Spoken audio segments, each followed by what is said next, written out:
From the Oklahoma's Video Studio, welcome to the Rescue Rundown. I'm Dave Morris, joined by Abby Wolf from the Central Oklahoma Humane Society. How are you? Great, how are you? I'm doing quite well, and who's our little friend this week? This is Blitz, and she is a 2-month-old boxer mix who has some opinions here in the last few minutes. Look at the nose. I know, little spots of pink and black on her nose is adorable. And she's bored already. We're sorry, Blitz. Wow, excuse us. Riveting stuff. But that said, Blitz just had a large breakfast, right? Yes, yeah, she actually just had a big breakfast and has a big puppy belly to support that fact. So she's probably needing a nap right now. What do we know about Blitz? How did you guys come across Blitz? We came by Blitz via the shelter, so the Oklahoma City Animal Welfare, and she is actually kind of shy for a puppy her age, but kind of comes out of her shell little by little, and especially likes to, tell you her distaste vocally. So we might be hearing from her about she how like she's one little doggy biscuit. She likes a different doggy biscuit. Exactly, and apparently she had 3 or 4 this morning. Well, speaking of food, this week on the Rescue Rundown, we're going to talk about foods you should or maybe should not feed your cat or dog, or the plants or flowers you may have around the house. That's or right. Around the outside of the house. That's right. I've been driving around Oklahoma City and seeing the gorgeous tulip bulbs and just gorgeous flowers, and everybody's working in their yards because the weather's getting nice. And so I did a little research, and I found out that there are several plants, especially in Oklahoma, that we should try to avoid our pets from ingesting. Well, first of all, let's talk about what those are, what people need to look for, and then what the effect might be. But first of all, what makes the list here? What makes the list, and these are just a few of some of the common plants or vegetables in your garden that could actually harm your pet. So top of the list is azaleas, those gorgeous pink flowers that everybody loves. Yeah. But not good for your animal to eat.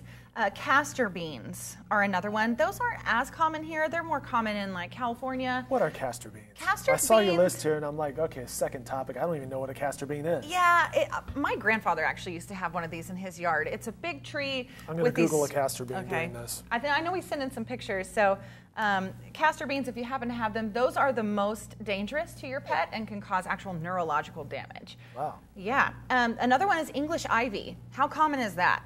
Ingesting English ivy can definitely lead to some issues. Lily of the valley, those are the ones that hang with the little flowers in a row. And an oleander. Oleanders are also a very dangerous plant. Those are the big ones with the pink flowers that can grow really tall. Peace lily, those are common funeral flowers or house plants, basically. Lily of the valley or a peace lily is actually something that you should really watch out for. This one is the one that shocked me. And I know I didn't see this coming, but tulips, anything with a bulb is dangerous for your pet, especially the bulb portion. Now, how likely is a dog or cat to munch on a tulip? Well, dogs like to dig. Some dogs like to dig. It's like the quintessential dog thing to do. Sure. And tulips are not very deep within the ground, and when they find them, they can look like a ball or anything that may resemble something round that they would like to play with and then even eat if they're bored.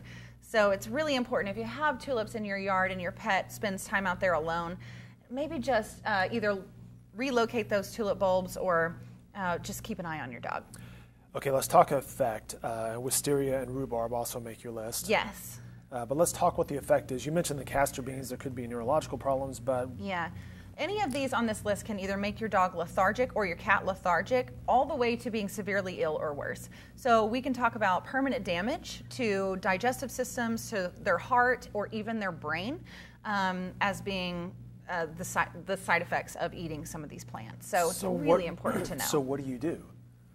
The most important thing to do is to check with your vet. If you have some plants that you're not quite sure of course, a good Google search always goes a long way, but talking to your vet to make sure that these plants are safe for your pet, especially when they know your pet and know the habits of your pet, and then just keeping a close eye, not leaving them alone whenever the flowers are in bloom a whole lot, and just kind of keeping an eye on that it goes a long way. Something else, we've mentioned on this show, I have a couple cats, and I was Googling once what foods are safe, human foods are safe for cats. Mostly not. It's kind of discouraged, right? Yeah, just stick to dog food and cat food for the most part when feeding your pet. Table scraps in moderation and specific kinds won't do much harm, but it's just best to be safe. In my mind, if I were to feed an animal something that were to make it sick, I would feel terrible about it. And I know none of us really want to do that. Which also might say something about my cooking in that case. But. True. But especially when it comes to cats, their systems can be pretty delicate. So let's just stick with the cat food. Specifically, I was looking at like salads and greens. Cats love grass and things like that. But for the most part, just stay with stuff designed for cats. Let's just be safe rather than sorry. All right, it is a stormy, allegedly could be stormy day in Oklahoma City. It is spring in Oklahoma after all. It's kind of gloomy and cloudy out there. It is. So with storm season, that brings upon tag, and it's very important to keep track of your dogs and cats and your animals. In Oklahoma, the wind can blow open a gate very easily around here. I mean, it can blow over a person if you're not careful. Very true.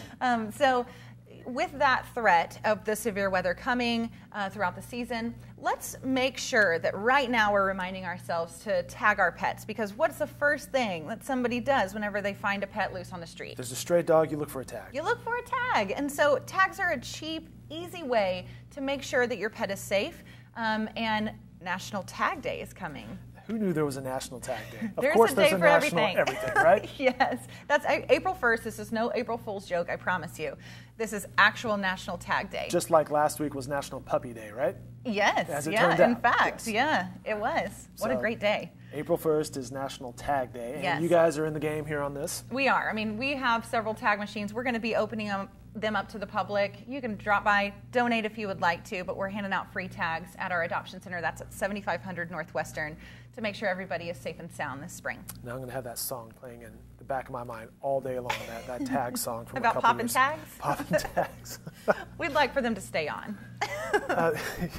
Something else about severe weather, you should always check on the elderly in severe weather case. Bring in the animals, right? Yeah, if there's a hail threat, I think there might be one today. If there is a hail threat, it's just best to be safe. Anything as small as a golf ball size piece of hail can do a lot of damage, especially to the little ones like this gal. So just better to be safe than sorry. Also with the gates, with wind, debris flying around and all that stuff, it's just best to be safe, yeah. There's one thing we learned from that movie: cows can fly, so certainly dogs can. I'm kidding. All right, how did Blitz get her name? Do we know? I don't know, but I could make up something for you if you would like. Blitz, I don't know that Blitz actually fits her personality, to be honest with you. So maybe we need a new name for her. What do you think? She yawned off the top of the show. So. Yeah, maybe it's Sleepy. All right, Abby, great to see you as always. Francis as well, sitting right off the cameras there.